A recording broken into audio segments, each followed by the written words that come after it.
Hello!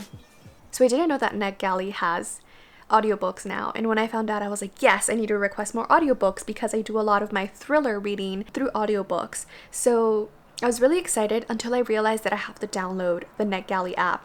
And you're probably thinking, what's the big deal here? Well, the big deal here is that I rarely download apps on my phone. You can ask Ben. I will not do it. I will not do it. That's the reason why I don't have a TikTok. Well, I technically made one, but I'm never active on it. And the reason for it is because I hate downloading apps onto my phone. So I do not have the TikTok app on my phone. Now I had to download the NetGalley app on my phone, and I just don't like having apps. Like, I just don't like having a lot of apps. I'm a minimalist when it comes to my apps only. I don't like having too many of them. So I finally downloaded the NetGalley app because there's no other way. I thought maybe I could send it to Libby or something, but no, or that doesn't make sense, right? This is the only way. I just like complaining. But I got approved for an audiobook, and it's Stay Awake by Megan Goldin. This is going to be a thriller. Oh, this is a thriller, and I haven't read anything by this author before, but I'm really excited.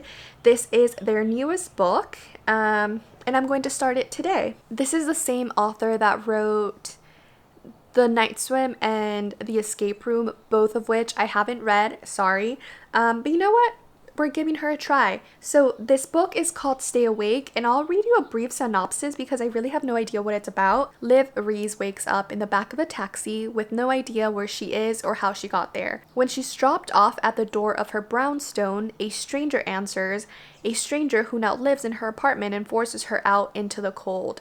She reaches for her phone to call for help, only to discover it missing, and in its place, a blood-stained knife. That's when she sees that her hands are covered in black pen, scribbled messages and graffiti on her skin saying, "Stay awake." 2 years ago, Liv was living with her best friend, dating a new man, and thriving as a successful writer for a trendy magazine. Now she's lost and disoriented in a New York City that looks nothing like what she remembers. Catching a glimpse of the local news, she's horrified to see reports of a crime scene where the victim's blood has been used to scrawl a message across the window. The same message that's inked on her hands. What did she do last night, and why does she remember nothing from the past 2 years? Liv finds herself on the run for a crime she doesn't remember committing as she tries to piece together the fragments of her life. Ooh, okay, this sounds exciting. I love books that play with memory and with fractured memories and remembering versus not remembering. So, I mean, this is going to be my first dance with this author. I'm hoping that it is a good one. Stay tuned. Hello there. So, we just had a failed attempt at coming to a dog park. There's this one dog park that we love coming to. It's called Thousand Acre Dog Park. And it's nice because it's a leash-free dog park, so our dogs could just run around, and there's a river. We used to like to come here a lot. We live a little bit further away now, so we don't come often.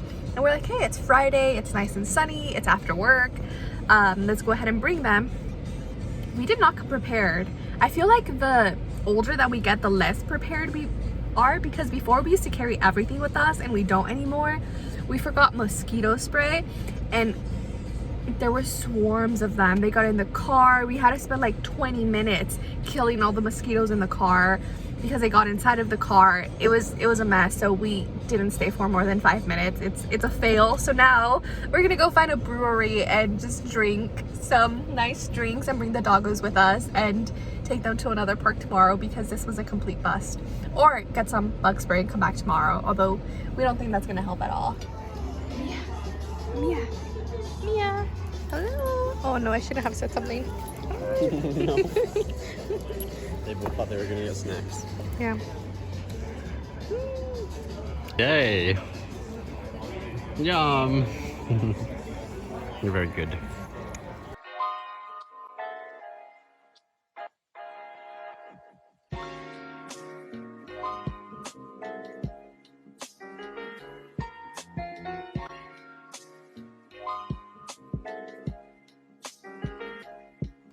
Hello there. Again, don't mind the hair. This is how I usually am at home. So Ben and I have been growing these avocado plants, and you can see them right here. Wait, how do you turn the camera? I don't know how to turn the camera on. Anyways, Ben and I have been growing these avocado plants, and we really like them because you can see the roots and stuff. One of them is ready to be put in water. So usually we let them germinate in a closed, dark drawer inside of a bag, and we like wrap them around with paper towels, like damp paper towels, to germinate. So Ben learned this technique, so I'm gonna let him talk about it. I'm so bad at it. No. Okay. all right. No. You just okay. One more time. Okay. Hello. Do you want me to just talk about it? Okay. So Ben learned this technique from this other guy's videos. He'll send me the link and I'll put it down below in case you want to check out his videos, because we're really happy with our avocado plants. Like, they're never gonna grow avocados because we don't have the right climate, but they're just very pretty to look at. So we have this, and where did it go? Oh, I just cleaned out a kombucha bottle. This is another great way to like reuse other stuff too. So let's put you here. Okay, cool. So I just cleaned out this kombucha bottle. Normally I'd also peel this off because it makes the jar look prettier, but I think I'm just gonna leave it on for now.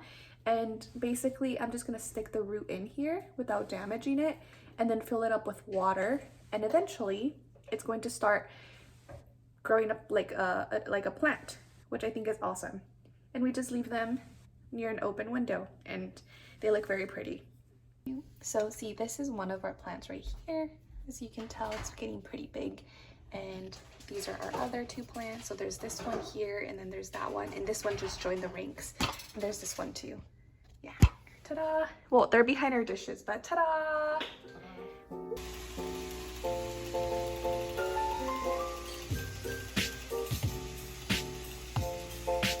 Maddie's like, I'm too old for these games.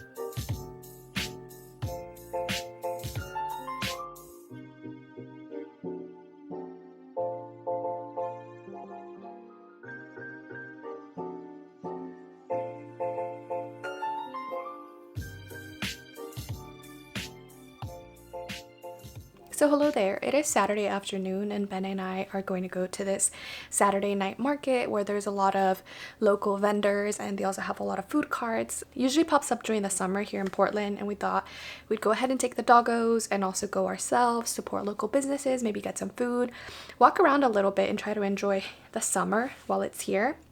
And since I'm getting ready, I thought, hey, why not talk to you about some of the books that I've been reading and finishing, sort of like a mini wrap up.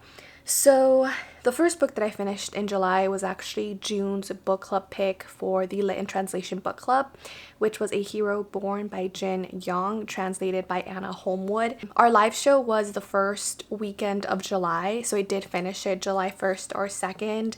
I will go ahead and link the live show with Charmaine because she ended up really loving the book, and she has some wonderful insights that she gave. For me, it ended up being more of a 3.5-star book. It's definitely a plot-based fantasy book, so for those of you who are character-driven readers, you might struggle a little bit to get into it. That was definitely my experience, but as soon as I got to about the halfway point of the book, I really started to enjoy it a lot more. Part of it was that this book has a large cast of characters, and so I personally got them confused several times along the way. There is a character list that I kept referencing just to make sure I was keeping track of those characters, but it was really fun. There's a lot of very cool kung fu fighting scenes that I really enjoyed. I'm doing this from memory, so forgive me if I mispronounce the names wrong, but we're following primarily one of our main characters whose name is Goldin.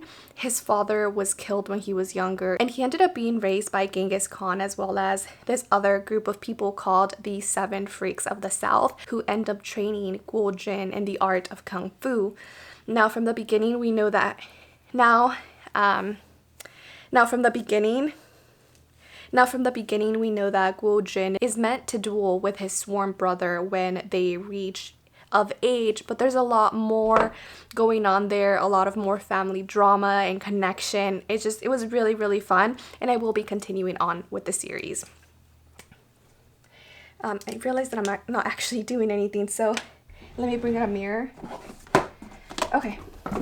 I normally don't ever wear any like foundation or anything like that. It's just on special occasions, and I mean, we're just going out, so I usually just do my eyebrows and my eyes and maybe put on lipstick or something, so it's not gonna be a big deal. So anyways, the next book that I ended up finishing in the month of July, or earlier this week, was The Daughter of Dr. Moreau by Silvia Moreno Garcia, which is inspired by The Island of Dr. Moreau. Is it by H.G. Wells? At least I think it's H.G. Wells, I'm pretty sure. So I've seen The Daughter of Dr. Moreau being shelved under the horror category, but I don't actually think it's a horror book. It reads more like a blend of like a gothic romance and a historical fiction novel. And so in The Daughter of Dr. Moreau, we're following our main character, Carlota. This is set in the late 19th century in Mexico in the Yucatan Peninsula, which is technically not an island, but during that time there was a lot of like regional and political conflict, and it was very isolated from the rest of Mexico that had already been colonized by the Spaniards. There was a large Mayan population there, and it was kind of like its own little section that was fairly uninhabited. So on the Yucatan Peninsula, we have Carlota, her father, and the hybrids that he has created over the years, and they live in this estate called Yacactun. I believe that's how it's pronounced. Again, I'm going off of memory, so I'm sorry if I can't spell out the word correctly in my head. Yacactun, something along those lines. Now, Carlota has grown up there all of her life, and she was raised to be this very obedient and very meek girl, you know, always obeying her father. And since she was little, she has been fragile in that she gets sick often and needs to take medication on a regular basis. They end up getting a new mayordomo. A mayordomo is essentially like a butler, but they do a lot more other tasks. And this mayordomo, whose name is Lawton, he ends up helping Carlota's father acquire a lot of the materials that he needs to keep performing his experiments.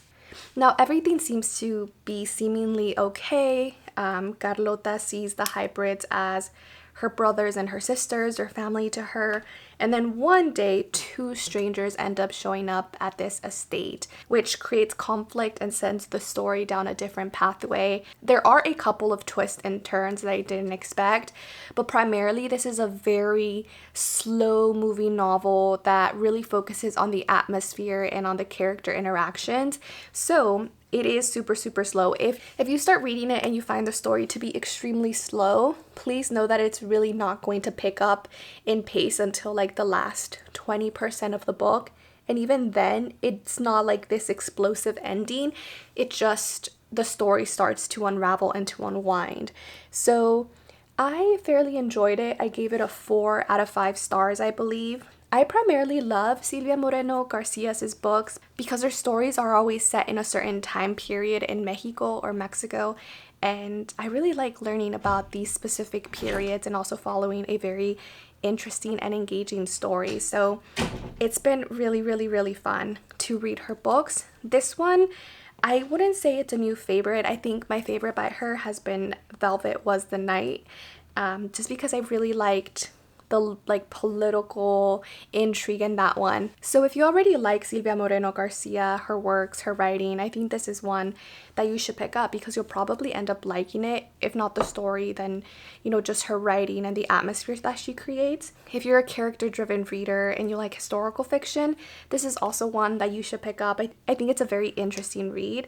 It also has elements of sci-fi, although it is not hard sci-fi. The sci-fi elements are never explained. They're just kind of there to propel the plot forward. But yeah, Good book. So the next book that I ended up finishing earlier this week was Stay Awake by Megan Goldin.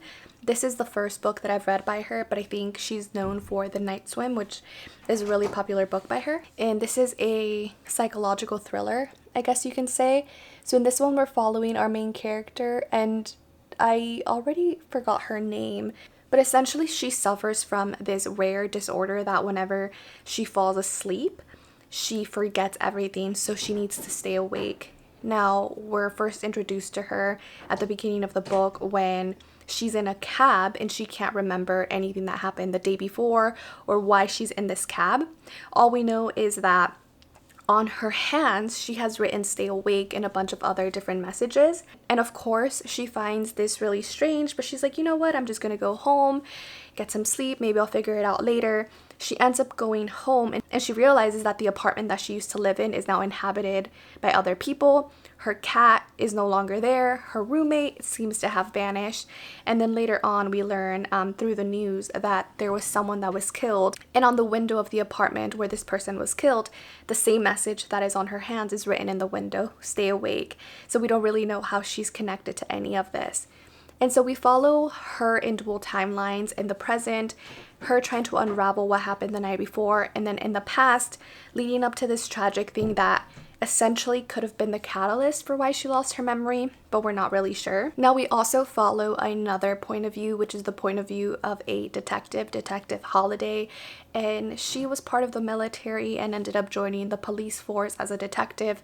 She's new on the job and she's really just trying to carve her path, you know, make her own way and really prove herself as a detective. That was, I think, my favorite part of the book. I don't know, for some reason, I love books where the detective point of view is done really, really well. I really like to see their analytical thinking and the way that they solve the crime. And I thought this was really, really well done. She was extremely capable, asked the right questions, kept an open mind. Like, I just really liked our detective in this story. So I ended up giving it a 4 out of 5 stars, and I'm definitely going to pick up The Night Swim because I heard that one is even better. There is one other book that I just finished about 30 minutes ago, and that is The Bands of Mourning by Brandon Sanderson. Now this is going to be the third book in Mistborn Era 2, and I was reading it in preparation for The Lost Meadow coming out, I believe, is it November? Yeah. I think it's November. Just finished it about an hour ago, so I don't really know what I'll be rating it, but right now I'm thinking it's going to be a 3.5 to 4-star read. I really enjoyed it. Wax, Wayne, Marcy, and Steris, and Milan have just become some of my favorite characters in this series. I don't know, it grew on me. At first, going into The Alloy of Law, I thought I wasn't going to enjoy the series at all because it has more of a Western old-time kind of feel, and it's more adventurous and it's more plot-driven than Mistborn Era 1. But you know, those elements are just really working for me over time. I did reread some books before jumping into The Bands of Mourning, so that might be why I'm really liking it right now too. A lot of like recency bias, but really, really enjoyed it. Can't really say much on this one without giving spoilers, but essentially in The Bands of Mourning, we're following some people in our crew and they're trying to find the Bands of Mourning, which are the mythical bands that the Lord Ruler from the Mistborn Era 1 series wore, and according to this myth, they can grant powers to whoever wears them. So any person, you don't have to be a twin-born, you don't have to be a Mistborn, anyone can use its powers that are stored in these bands, but we don't even know if they exist. So that is sort of like the loose plot of this book. I can't really give anything else away because spoilers, but yeah, I think it's like a 3.5 to 4-star read. And right now I'm struggling, so I don't know if I should jump into The Way of Kings or if I should go back and read Elantris, because I still haven't read Elantris, and maybe, you know, maybe I'll do that just because I know that most people don't like Elantris because it was Sanderson's first book and it's not as tightly wound as his other books. So I might jump into that in August and then start The Way of Kings in September. Really excited. Now, in terms of what I'm currently reading right now, I'm currently reading, what is it called? The Dead Don't Fish. I don't know why I said The Dead Don't Fish. It's What Moves the Dead by T. Kingfisher, T. Kingfisher. And this is supposed to be a retelling of The Fall of the House of Usher by Edgar Allan Poe. Now, I hadn't read that short story, so of course I had to go back and read it. It's a short story. It's like 6 or 7 pages long. I ended up reading it in about 30 minutes, so I think it's worth the read if you like to read a source material before reading a retelling. Now, I'm literally right in the middle of it. I'm about 50% through this novella, and you know, it's pretty true to the short story in terms of the atmosphere and the way that it's told and the way the characters are portrayed, although we do have new characters that are introduced. Although I think What Moves the Dead also does an incredible job of standing on its own and of being its own original thing. There is a part of like a fantasy twist on it in that we are not in our world, something similar, something close to our world. So I'll probably finish it either tonight or tomorrow, and then I'll write a Goodreads review and update you during the next portion of the vlog. There are some really creepy parts in this book. If I had been reading it at night, I would have definitely been spooked and maybe had nightmares. I don't think it'll be a favorite if I'm being honest, but that depends on the last 50% of the book. So yeah, that was my reading update, and I think I'm pretty much ready. I'm just gonna go brush my hair while it's still drying, and Ben and I are gonna head to the night market. See y'all later. Bye. Ignore the dust, but this is the final look.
Hello, good morning. So today is Sunday. It's the next day after the night market.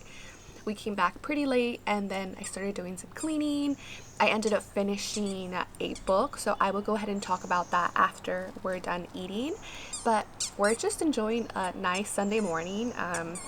We went with the classic avocado toast with some pepper, salt, and then we put some, are these lavender and clove sprouts? Clover and alfalfa. Sorry, so they're clover and alfalfa sprouts.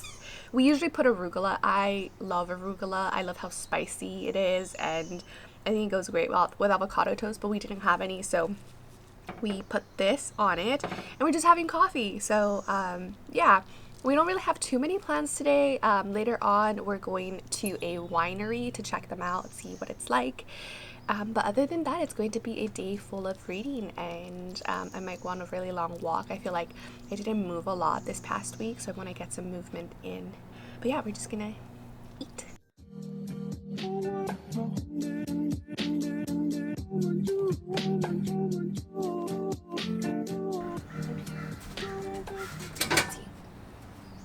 I feel like this is good, yeah? Yeah, okay. I feel like this is good, yeah. Hello, so I wanted to give you an update because I did end up finishing What Moves the Dead by T. Kingfisher last night. I ended up rating it a 4 out of 5 stars.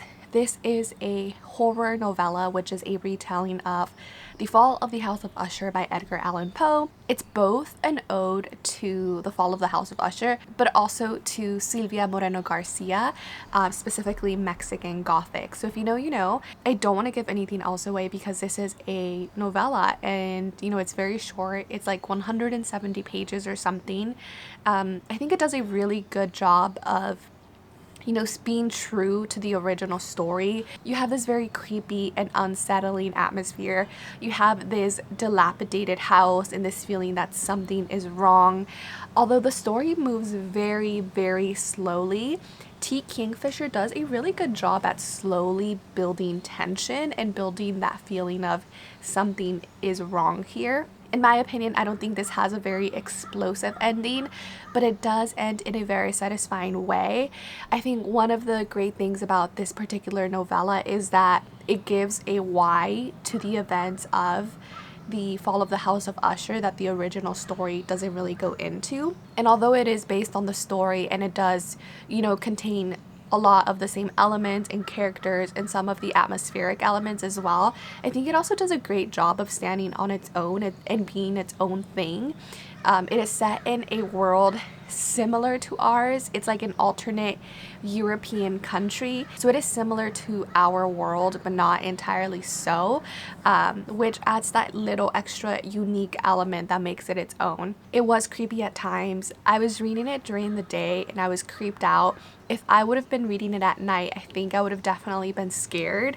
There are some pretty weird scenes, like if you love bunnies and hares, like if you just are like a bunny fanatic, well, a hare specifically, but and you think they're cute, then, and you want to keep it that way, I would suggest staying away from this book because it has some pretty weird depictions of hares that, like, yeah, it was kind of creepy. So yes, that was What Moves the Dead. Now, it is Sunday, so I'll probably end up ending this vlog right after we go to the winery. I just wanted to get a couple of shots there, that way you see how it's like. But in terms of what I'm reading next, I think I'm probably going to pick up the Posthumous Memoirs of Cubas. That was my June selection for my reading Latin American authors, and I unfortunately didn't get to it. So I really want to finish it this month. I am cheating a little bit because July is Chile and I already read Violeta by Isabel Allende. So I'll probably use that book for this month just so that I can catch up, because I also ended up not finishing 100 Years of Solitude. And then I'll probably end up starting my book club selection for the Lit in Translation book club and try to get through quite a few of the arcs that I received. I ended up getting quite a few that I wasn't expecting. One that I'm really excited about is called The Women Could Fly, and this is by the author of Lakewood. I believe there's going to be witches in this story, and you know, I haven't read many books with witches in them, so I don't know if I like them. We'll see. Another one that I'm really excited about that I also got an arc of is Babel by R.F. Kuang. So I'll be reading that. And then the last one is I forgot what the title. A Spear Cuts Through Water, I believe it's called. I forgot the exact title, but it's by Simón Jimenez, which is the author of The Vanished Birds, which is one of my favorite science fiction books. So there's a lot of really cool arcs that I got that I'm really excited to get to. I ended up getting quite a few thrillers as well, which I haven't read too many of this year. So I'm excited to dive into these thrillers. The one that I'm currently reading is The Things We Do in the Dark. I just started it last night. I got through chapter 1 and it has a really interesting premise.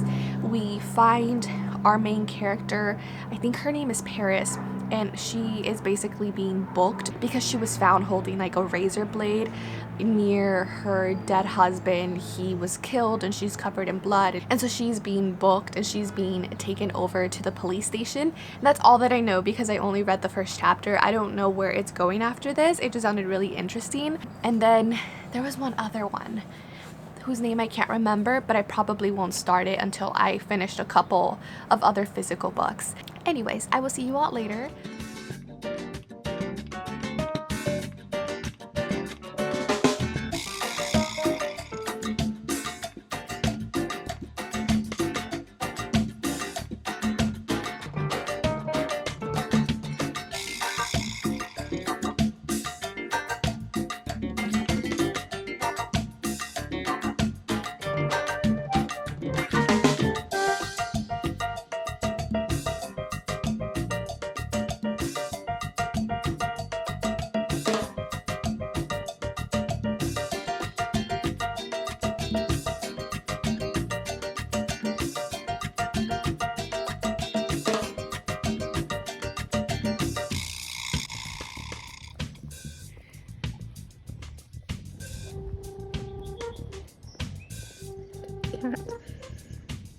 kind of creepy.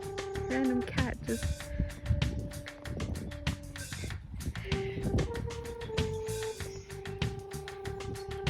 Cat's like, bye! Riley, no. Riley!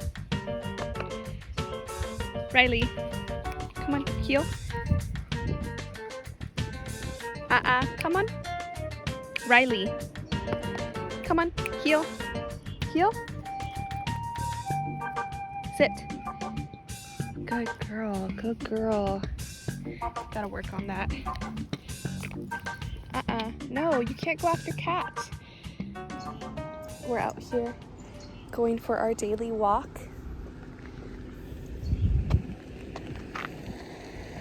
I just realized that I forgot poop bags, so please do not poop. Wow, I'm usually very good about it. I think I was just very worried about making sure that the ground wasn't too hot and that Riley was okay and that I got my audiobook, because these are the times that I, on walks, is when I get a lot of my audiobook listening time in. And I just forgot a poop bag. So actually, we're gonna cut this walk short, Riley, and start heading home, because if you poop, I can't pick it up. Then I'll have to come back and get it, which is not fun. So yeah, it's a nice and beautiful day. We're just out here. Oh, yep, she peed. Good, no poop so far. Yeah, just getting our steps in, getting our walks in. I'm currently listening to Things We Do in the Dark, and I haven't gotten through a lot more than I told you earlier. Yeah, it's okay so far. Like, I'm not particularly riveted or enthralled, but the book is just getting started, so we'll see where it goes. I'm tired. The problem with going on walks around here is that we live at the top of a hill, so I'm always out of breath. But it's good. Good for my cardio health.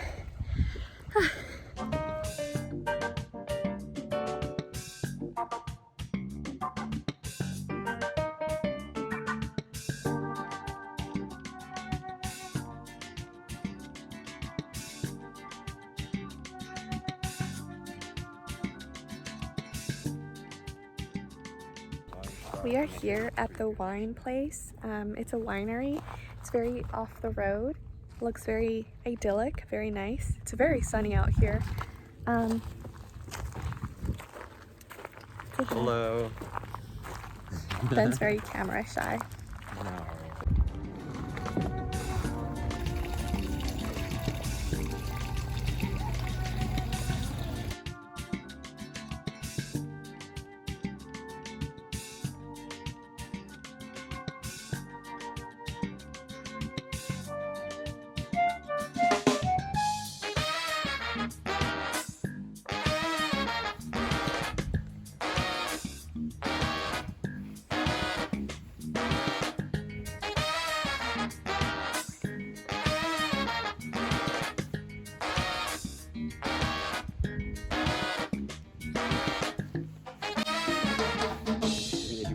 Displays? I don't think so. There's a tube coming out of its mouth. Yeah. Like it shoots fire. There are skulls in there. What's this cave? Okay, let's go. Let's see it. Oh, I do see the skull. Fun. Oh, look. Hello, little one.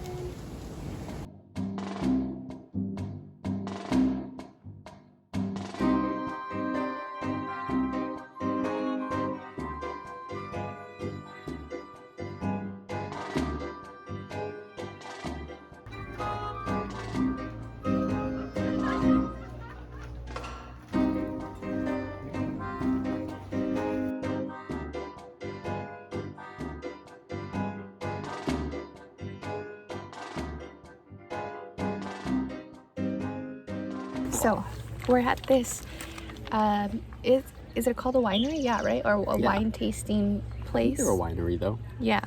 They make their own Pinot Gris and Pinot Noirs, and then all of the other grapes they said are imported. So I'm currently drinking their Syrah, and I'm a big fan of Syrahs, but this is my second to least favorite wine by them. I also didn't like the rosé, and I'm a big fan of rosés too. But surprisingly enough, both Ben and I don't love cabs, but their cab is really good, which is what he's drinking. Yeah. What are your thoughts? Yeah, I feel like cabs,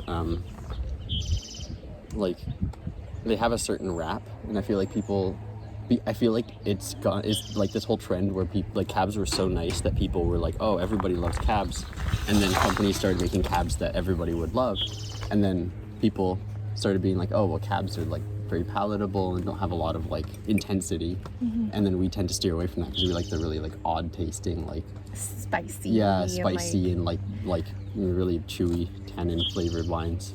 And cabs tend to not provide that if you get them at, like, the grocery store. But yeah, this is like a cab that is done really well, and it's really, like, exciting. I agree. We also had a Tempranillo and a Pinot Noir, which we both liked. The Tempranillo was very mellow, actually very well rounded, and then the Pinot Noir was actually very, like, it was almost pungent for me, but it was good. Yeah, it was good. Yeah, so far my favorites have been their Pinot Gris, which is out of the ordinary for me because I tend to gravitate towards red wines, but I really like the Pinot Gris, and then I think the Cab is my second favorite. Yeah, big surprises. Yeah. Across the board. We would have thought Merlot and Syrah would have been the choices. Actually, the Merlot was pretty good too. The Merlot was really good. Yeah, the Merlot I think would be my third favorite. The Tempranillo was also really good. All of them are good. It's kind of hard to, like, for me to even choose a favorite at this point. Well, you really liked the rosé, but I didn't. I liked the rosé, but I liked it. I feel like I didn't like it more than the other ones necessarily, but I feel like also rosés can be kind of like not exciting sometimes. And when I get a rosé, often I'm like, okay, I'm, prepared for, like, a wine that doesn't have too much going on, but is nice and drinkable. Yeah. This one was cheesy. Yeah, this one had a lot going on, which was like, oh, that's cool. Yeah.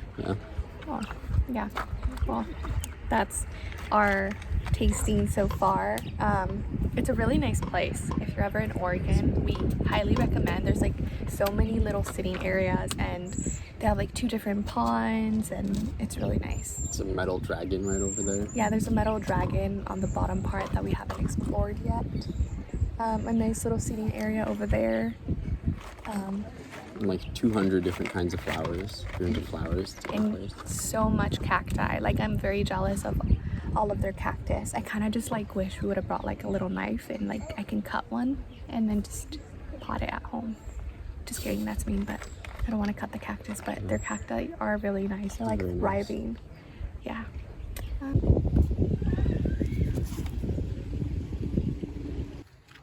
Oh shit, I think it's okay. Well, I'm gonna try my best. Hello. Alright, let's start over again. I don't know why I started with hello. Just pretend you're talking to me. That's why I started with hello, and all of a sudden I was like, well, now what do I say? No, you're just talking to me. Like, so welcome to Ben's Wine Reviews. No, okay. We'll act the tape. Okay. Okay, yeah. Sorry, you have to ask me a question. Okay, yeah. So this is our last taster. What is it? Oh wait, maybe you could just put it here and we can just talk like normal, so I don't have to look at the camera. Okay. Normal, and I could just talk to you and the camera was, yeah, you can just talk. Oh my goodness, my flyaways. Do you see this? It's like a halo around my head. There you go. Yeah, I don't know what to do about it. There. So it's their dessert wine? I need to get my hair healthier. Yeah, so apparently they have, like, berry bushes somewhere down there by the parking lot. You can actually see them when we're driving. Maybe we can check later. I think it's these, no? Oh, berry bushes. She said it's between the parking lot and something. I didn't really know what it was. Those look like grapes. Oh, that could be wrong. But she was like, so they take their berries here, and I think they're like a loganberry or boysenberry or something like that, and they ferment it like a wine, and then they fortified it with some neutral grain alcohol to bring it to 20%. So this is strong. Oh shit! Yeah, well, I mean that's why they leave it for last. But it's their dessert wine. Yeah, probably pretty sweet. I don't like that. I don't like that. It tastes like cough syrup. It does taste, yeah. I have to think about this. Yeah. Ooh, the aftertaste is also very cough syrupy. Ding. Ding. Yum. Really yummy. Ben and I are back home. He made these delicious salads. I've actually already spent some time doing some yard work outside, and took Mia on a walk, which I didn't capture. But yeah, I think this is where we're going to end this week's vlog. I'll see you on the next one. Bye.